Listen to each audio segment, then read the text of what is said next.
A church full of grace. The News Church.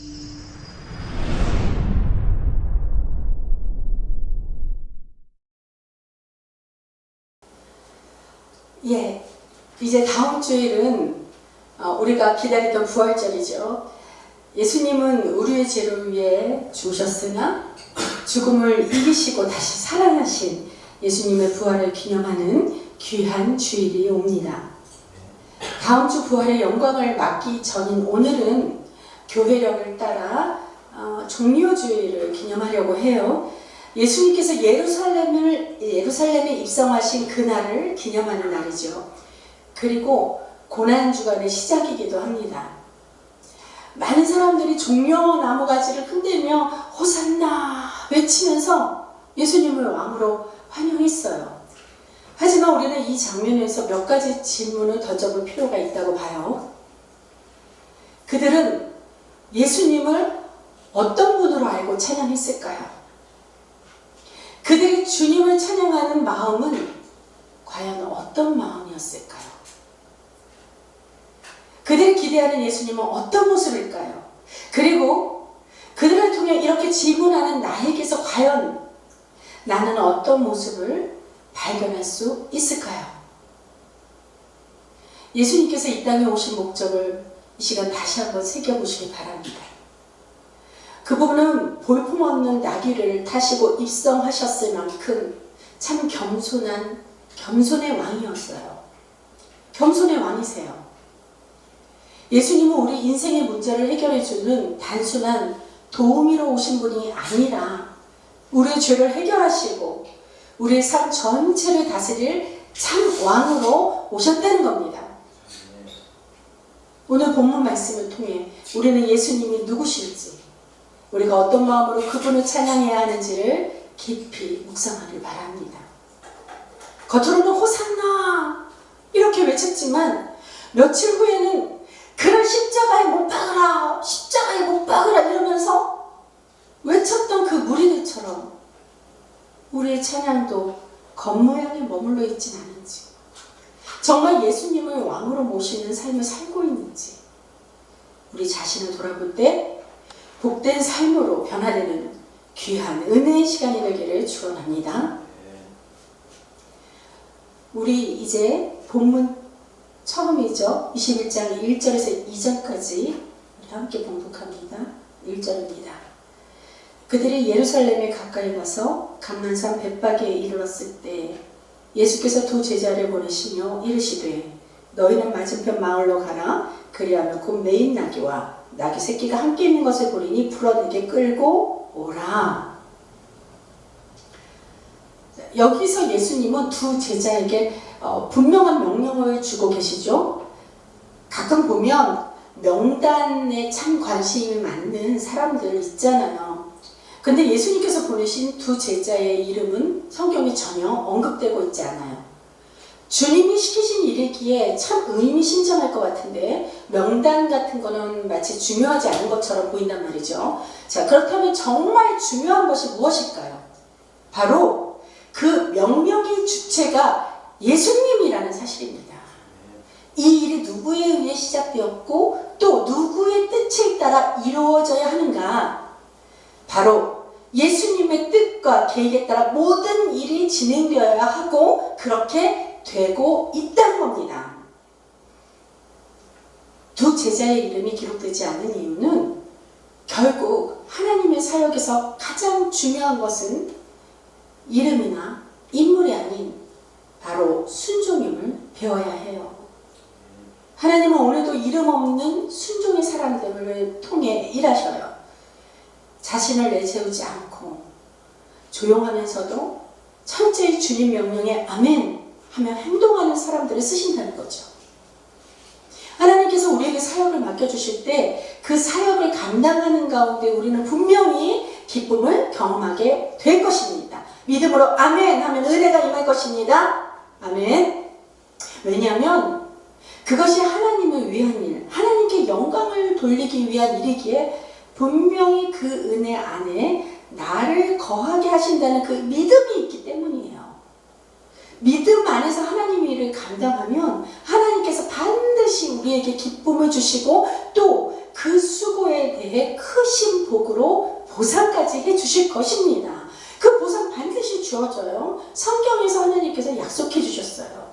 히브리서 6장 10절에 자, 내용입니다.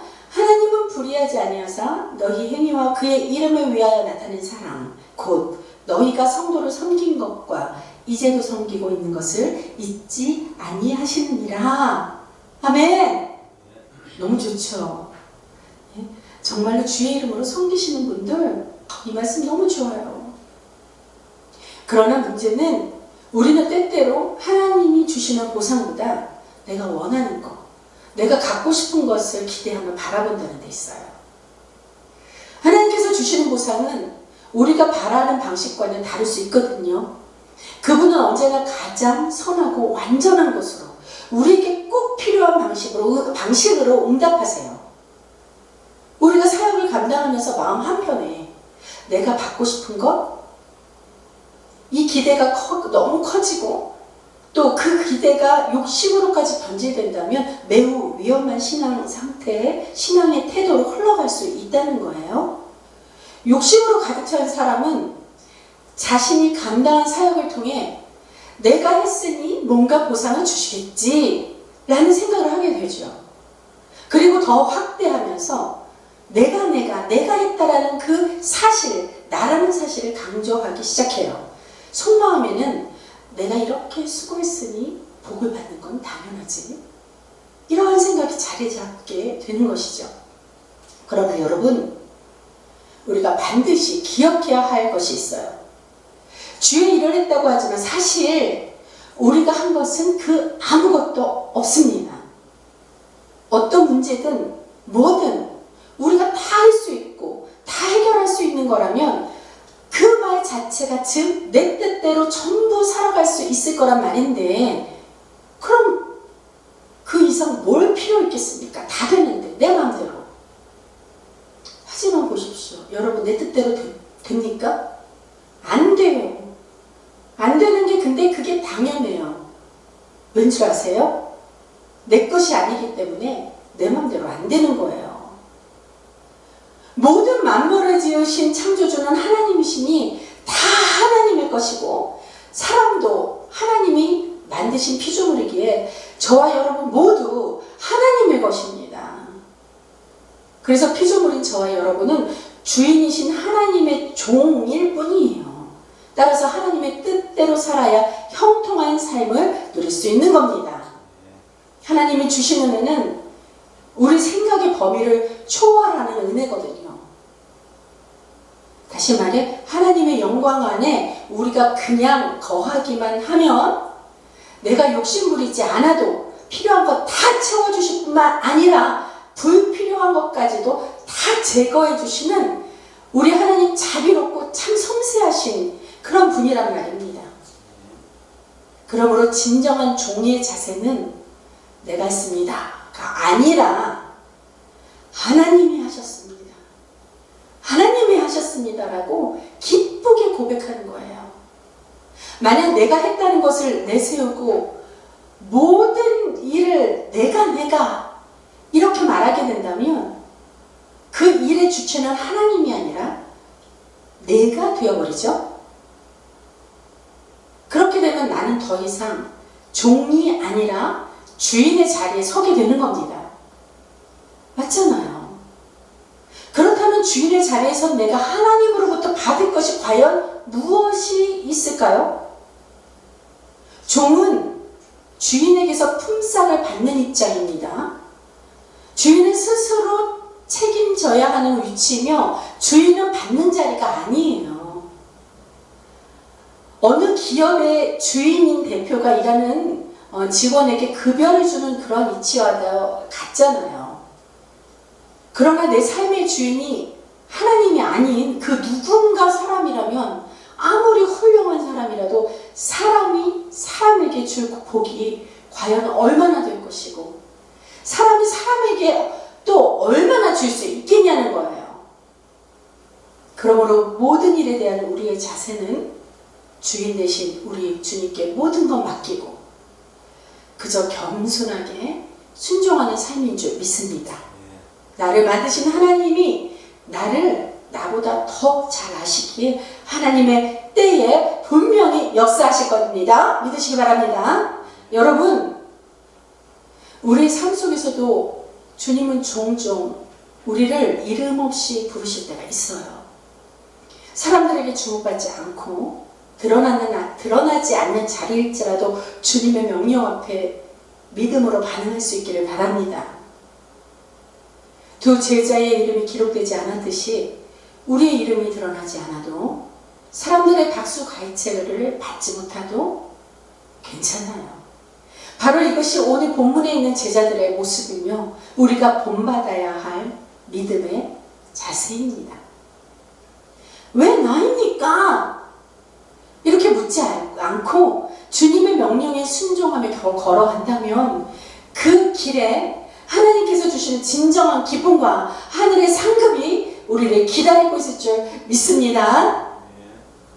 그 다음 본문 3절입니다. 3절 볼까요? 만일 누가 무슨 말을 하거든 주가 쓰시겠다 하라. 그리하면 즉시 보내리라 하시니.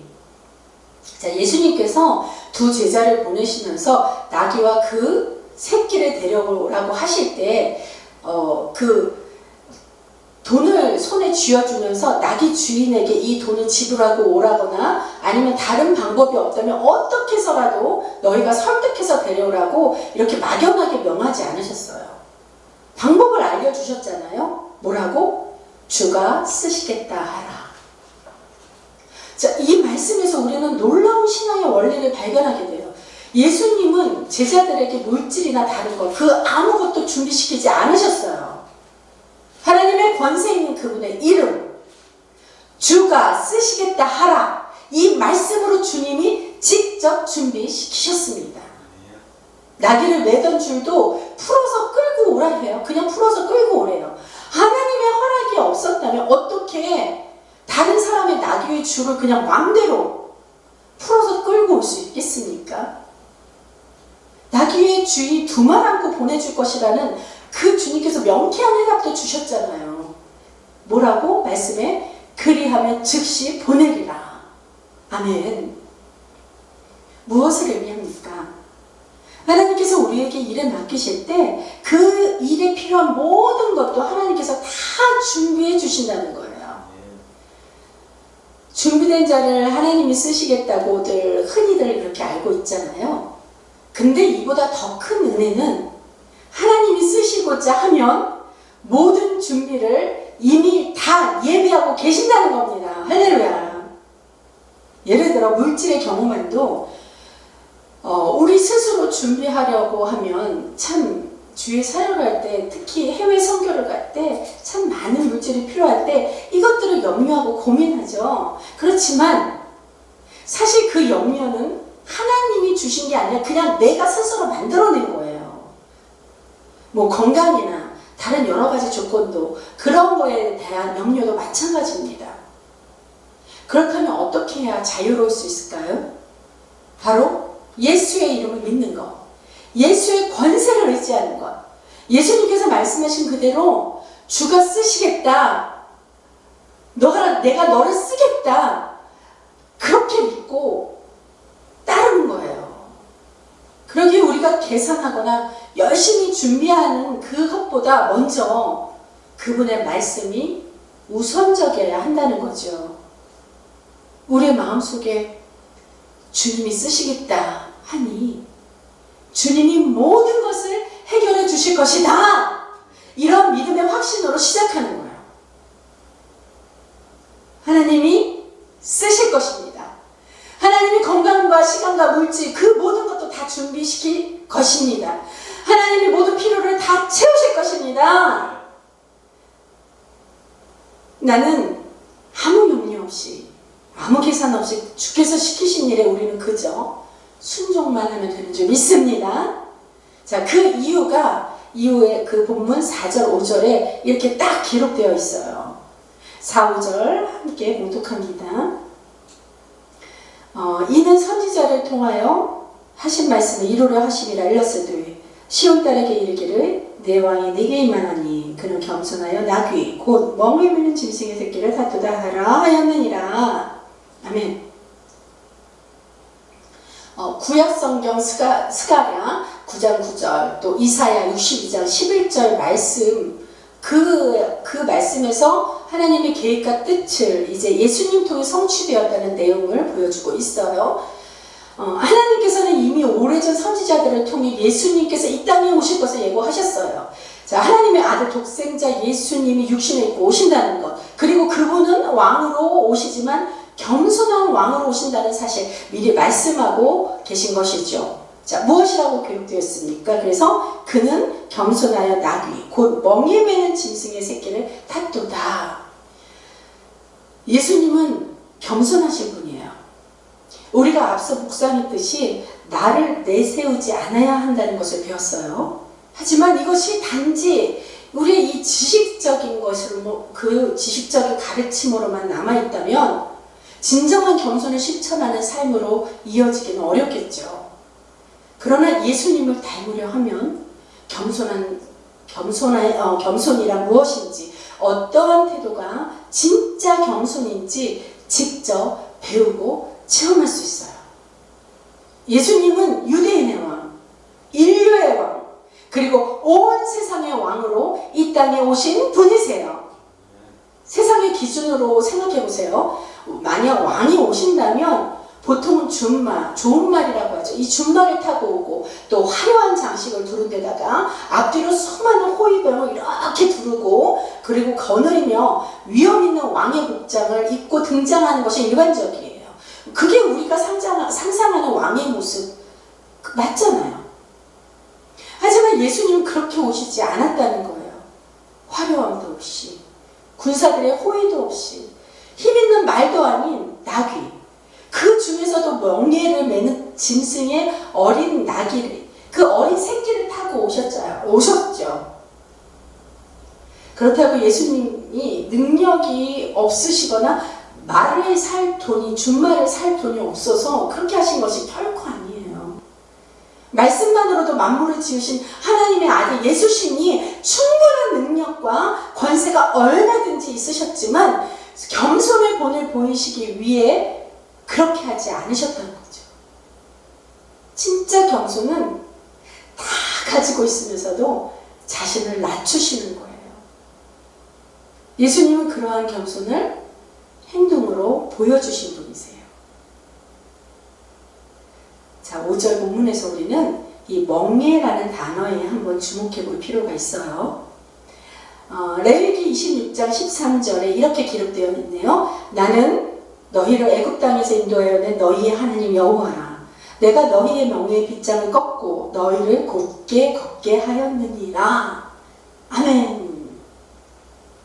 이 말씀은 하나님께서 이스라엘 백성을 종살이의 멍에에서 해방시키셨다는 말이죠. 즉 그들을 억압하던 무거운 짐과 죄의 굴레에서 자유하게 하셨다는 거예요. 그렇다면 예수님께서 멍에를 매는 짐승의 새끼, 곧 나귀의 새끼를 타고 오신 예수님의 예루살렘의 입성은 무엇을 나타내고자 한 것일까요? 바로 이것은 복음의 상징입니다. 우리가 죄로 인해 노예가 되어 억압받고 고통받았던 자리에서 예수 그리스도의 이름으로 구속받고 자유함을 얻게 되었다는 진리입니다.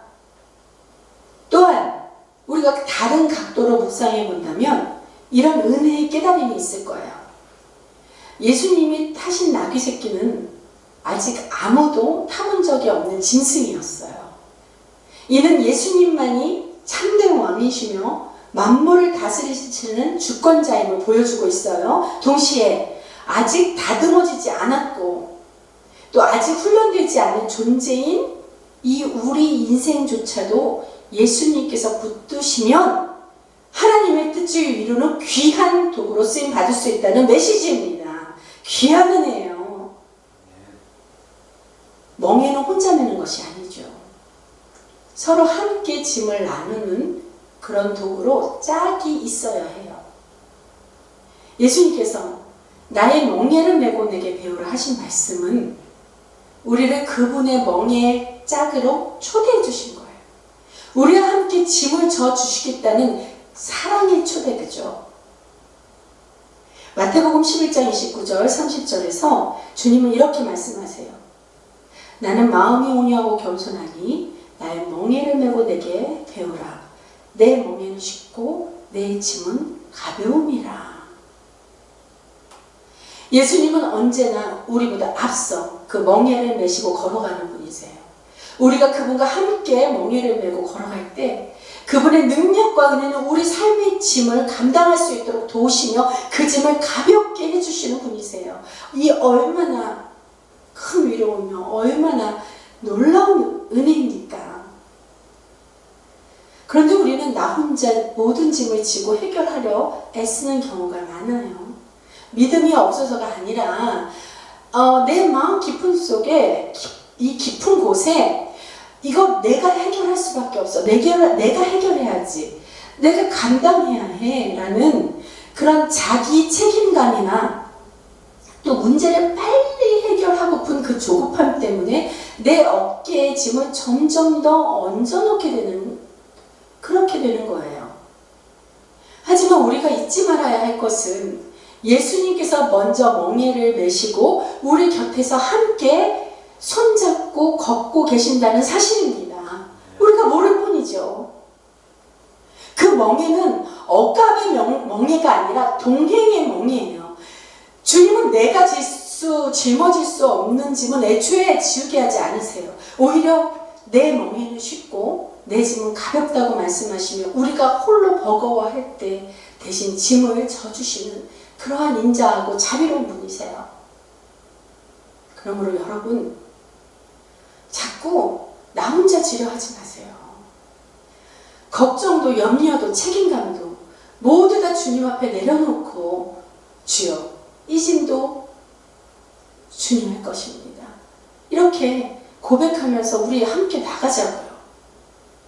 그 순간 우리를 눌렀던 짐은 주님의 손에 옮겨지고 우리의 마음은 다시금 평안을 얻게 될 것이라 믿습니다. 그래서 예수님이 이 땅에 내려오셨어요. 우리의 죄의 멍에서 해방시키시고 혼자 짊어진 인생의 짐을 이제는 주와 함께, 주님과 함께 나누어 걸어가라고 멍에를 함께 메시려고 우리 곁에 오신 거예요. 믿으십니까? 여러분, 오늘도 여전히 무거운 삶의 짐을 지고 계시나요? 여러분의 어깨에 눌린 걱정, 책임감, 두려움 있으세요? 이제는 그 짐을 우리 예수님과 나누세요. 예수님은 여러분의 짐을 져주시기 위해 이 땅에 오신 분이라고요. 그분은 지금도 말씀하고 계세요. 수고하고 무거운 짐진 자들아, 다 내게로 오라. 내가 너희를 쉬게 하리라. 마태복음 11장 28절 말씀입니다.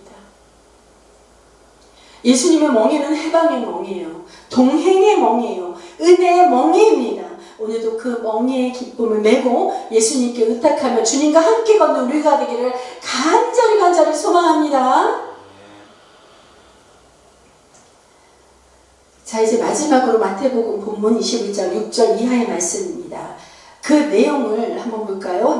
예수님께서 나귀를 타시고 예루살렘에 입성하실 때 사람들이 자기 겉옷을 길에 펴고 나뭇가지를 꺾고 길 위에 펴면서 이렇게 외쳤어요. 호산나 다윗의 자손이여 찬송하리로다. 주의 이름으로 오시는 이여 가장 높은 곳에서 호산나. 그야말로 얼마나 열광적인 환호를 보여드렸습니까? 종려가 나무 가지를 흔들며 막 자기 옷도 아끼지 않은 것처럼 막 벗어던져 길에 막 펴며 예수님이 이처럼 환영했어요. 이런 유대인들을 보며 우리가 판단할 것이 아니라 우리 스스로 돌아보는 기회가 되면 참 좋겠어요. 자, 유대인 혹은 우리는 아니면 나는 정말 예수님을 진짜 왕으로 고백한 찬양이었는가? 내가 불렀던 찬양이 진정으로 하나님을 향한 마음에서 나온 것이었는가? 사람들 어땠지요? 겉으로는 호산나를 찬양했지만 마음은 아니었다는 거예요. 많은 사람들은 예수님을 정치적 메시아, 로마로부터 구해줄 세상의 왕으로 생각했어요. 자, 호산나라는 말은 원래 우리를 구원하소서라는 의미예요. 하지만 그들이 생각하는 구원은 영영 사망에서 죽을 죄로부터의 구원을 받을 그 자신이 아니라 지금 당장 보여지는 이 문제 해결, 또 삶의 개선, 자신의 원함, 이 모든 것을 다 이루어줄 누군가를 바라보는 그저 외침이었다는 거죠. 그러니까 호산나를 외치던 그 입술들이 얼마 안 돼요. 며칠 뒤에 뭐라 그런 줄 압니까? 그를 십자가에 못 박아라! 십자가에 못 박아라! 이래요. 그들의 찬양은 상황에 따라 바뀌는 감정적 외침이었기에 자기 기대가 무너지면 곧 배신으로 바뀔 수 있었던 찬양이었어요. 이율배반적이죠. 자, 그럼 호산나, 진정한 찬양은 무엇입니까? 어떤 찬양입니까? 상황에 따라 바뀌지 않고 주님의 본질에 집중하며 주님이 어떤 분이신지를 아는 데서 나오는 고백이 진정한 찬양입니다. 예수님이 왕이시기에 찬양합니다. 예수님이 나를 대신해 십자가를 지셨기에 찬양합니다. 예수님은 나의 주인이시며 나는 그분의 종이기에 찬양합니다. 할렐루야. 진정한 찬양은 십자가의 고난 앞에서도 여전히 찬양할 수 있는 믿음의 고백입니다. 하나님의 음성이 지금 들리지 않습니까? Forever singing in the rain. 이 질문에 아멘이라고 화답할 수 있는 그 깊은 믿음의 고백이 진정한 찬양인 줄 믿습니다. 부디 제발 지금 좀 구원해달라며 호산나를 외쳐댔지만 자기의 뜻을 이루기 위한 사람의 도구로 예수님을 이용하는 그때 그 무리들의 찬양이 아니라 예수님의 뜻 앞에 전적으로 무릎 꿇고 순종하는 그 믿음의 찬양을 드리며 하나님의 영광을 위한 도구가 우리는 모두 다 되어야 해요. 그런 저와 여러분이길 축원합니다. 여러분, 우리는 지금도 예배 때마다 예배 첫 시간부터 찬양하고 있어요. 그러나 우리의 찬양이 무엇을 위한, 누구를 위한 것이었습니까? 예수님은 길가에 깔았던 겉옷보다 우리의 마음을 원하세요. 예수님은 종려나무까지만이 아니라 우리의 삶 전체를 원하세요. 오늘 우리는 어떤 호산나를 부르고 있나요? 진정으로 주님만을 높이는 찬양입니까? 아니면 나의 뜻만을 담은 그 기대의 외침인가요?